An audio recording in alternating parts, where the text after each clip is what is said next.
Hey Zoobox Nation, it's Mike here. Today, again, instead of talking about nonsense, we're going to be talking about sports. I'm going to be talking about the Jacksonville Jaguars and the disaster that they have become. They've always been a disaster, but,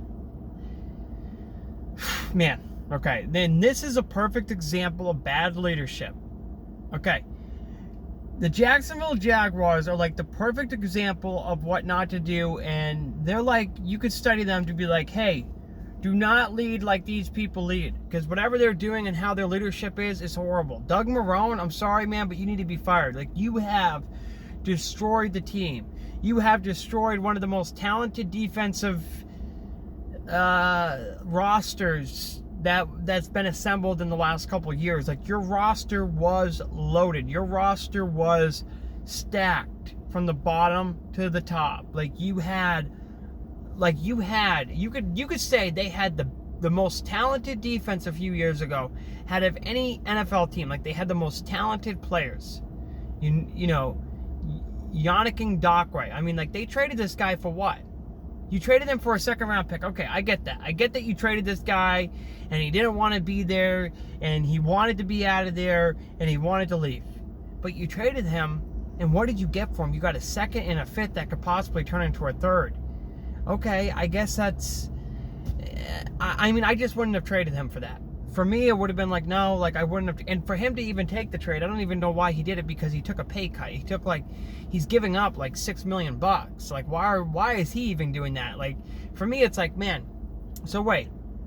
Yannick is taking this... He's taking this pay cut, and he's getting traded out of there. He's on the last year. He could literally stay there for 6 months, get paid $17 million, and be out of there and hit the open market next year. But he decided, hey, I'm going to take a pay cut. I'm going to take $12.8 million, whatever he took, and I'm going to get traded out of there. Like, he's saying, hey, I'll take a pay cut to get out of here. I'm going to give you $6 million that you owe me. I'm going to give that back to you, Jaguars, because I don't want to be here. It's like the ultimate, they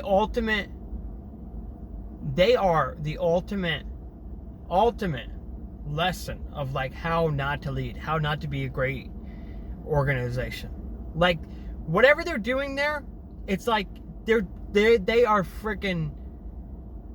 they are just like fucking everything up. I mean, they are just like totally just like, you do not want to be that type of organization. Okay, so they released Leonard Fournette. Leonard Fournette wasn't happy. Yannick wasn't happy. Jalen Ramsey wasn't happy.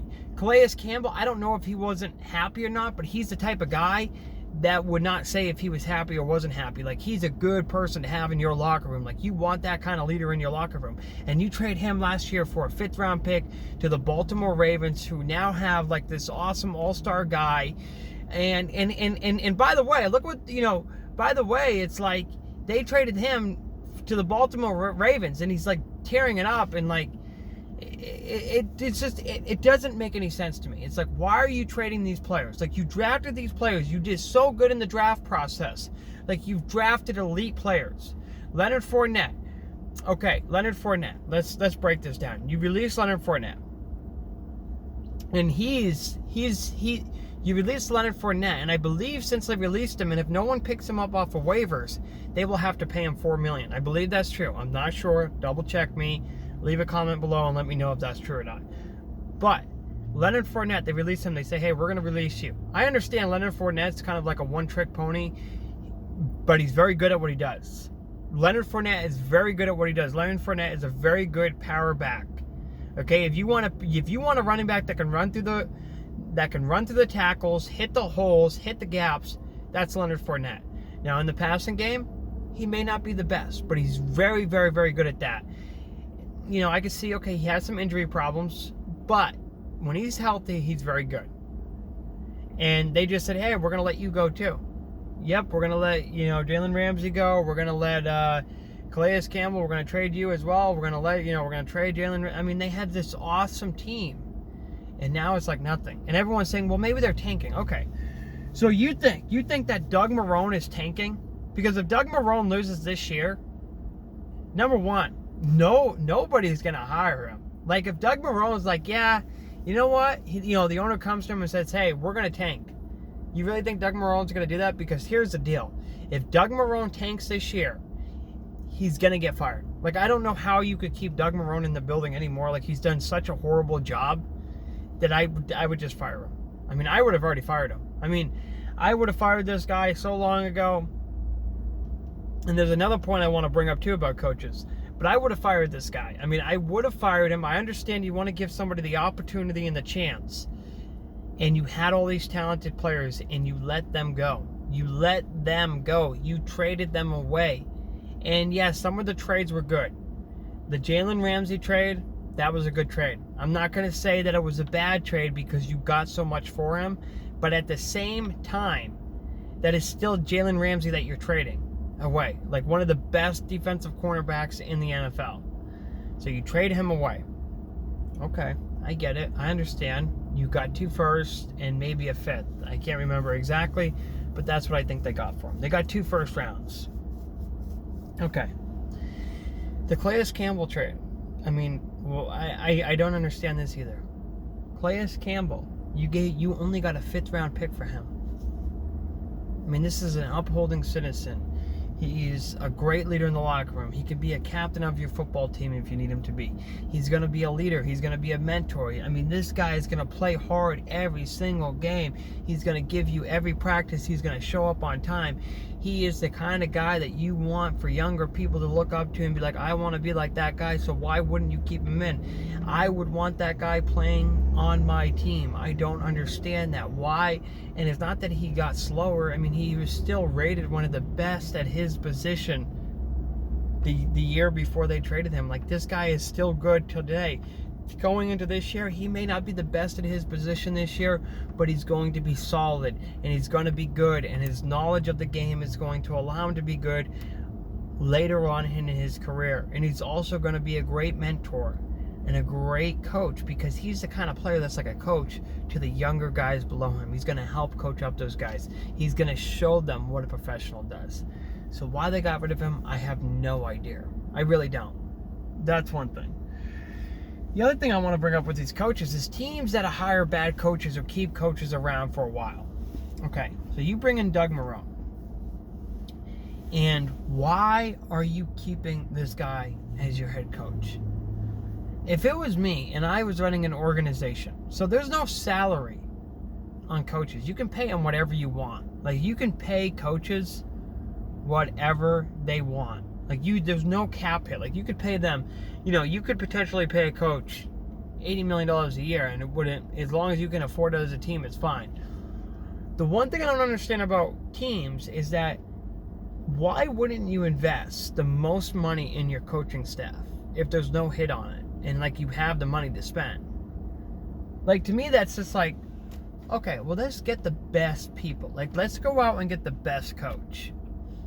Okay, let's go out and get, somebody like an Andy Reid. Like, when Andy Reid was leaving, the Eagles, it was like, okay, why don't more teams offer this guy? I mean, Andy Reid was a great coach in the Eagles. He's always in the playoffs. He never won a Super Bowl. Went to the Super Bowl, though. Lost to my Patriots. I know, I watched the game. But that right there is just like, why wouldn't you want the best coaches? Or like a Mike McCarthy. Okay, Mike McCarthy's proven. You know what he can do. He can go to a Super Bowl and win. Always in the playoff hunt. Goes to the playoffs consistently. And then when the Dallas Cowboys go to the Super Bowl in like the next couple of years, everyone's going to be like, oh, Mike McCarthy, that was a no-brainer. Just like they did with Andy Reid when he just went to the Super Bowl and won. Everyone's like, oh yeah, Andy Reid. We all loved Andy Reid. We all knew Andy Reid was a great coach. Well, teams weren't lining up to hire Andy Reid, which I don't get. I mean, I don't get why a team wouldn't go out, and it's like the Raiders. The Raiders went out and got John Gruden. Okay, you got Gruden, and you pay him all this money. Great, because I believe Gruden's going to take that team to the next level. I do. I know a lot of people don't like him. I know a lot of people say he's like, but I think what the Raiders did was smart. They're like, here, we're going to pay you a bunch of money. We're going to give you this 10-year contract, and we're going to let you go, because when you're an NFL team, you can pay these guys whatever. So why not go out and try to get the best personnel possible? I don't understand this. Why are the Jacksonville Jaguars hanging on to Doug Marrone? This guy cannot lead. I don't care if he knows X's and O's. Like, you lead the X's and O's to your offensive and defensive coordinators. and your position coaches. Like, you need to be a leader if you're going to be a head coach. You need to be able to lead these young men. You need to be able to lead. And if you cannot lead as a head coach, you're not going to be a good head coach. I'm sorry, but Doug Marrone does not seem like a good leader to me. All the decisions, they've had all these good players, and they lost it all. They've lost their entire team. Nobody good anymore. They've lost it all. I don't even know who plays on their damn team anymore because they're always moving and they're always changing this and that. And it's like, what? And I will say this. Anybody out there, Leonard Fournette, I don't know if anybody's thought about this, but I think Leonard Fournette would be a perfect fit in the Steelers offense. I think the Steelers should go out and get Leonard Fournette. Him and James Conner would be a perfect dual running back threat. You got James Conner for the passing game and also the running. James Conner can run. But then you get Leonard Fournette, the big bruiser, to run in between the tackles, goal line work. The Steelers should go out and get this guy. He's talented. He's good. I'm not going to say he's the best running back, but he has a place in an offense, and he can produce and can be really good for your team. That's where I would like to see Leonard Fournette go. Anyways, let me know what you think of the Jacksonville Jaguars, and let me know why. And here's the question to Zoobox Nation. I want to know why the heck they're keeping Doug Marrone. Please let me know why they're keeping him. I need to know. Anyways, please subscribe and leave a comment below. Tell us what you think. Tell me what you think. Also, look forward to the new and up-and-coming episode of us. We're doing a Zoobox every week. Me, Dan, Ryan, and Sean. We get on this sucker and we talk about nonsense. We talk about everything and anything. I mean, we talk about... Listen, people. We talk about the truth mainly, but we will get into any kind of conspiracy theories. We will get down in the nitty-gritty. We will get into it.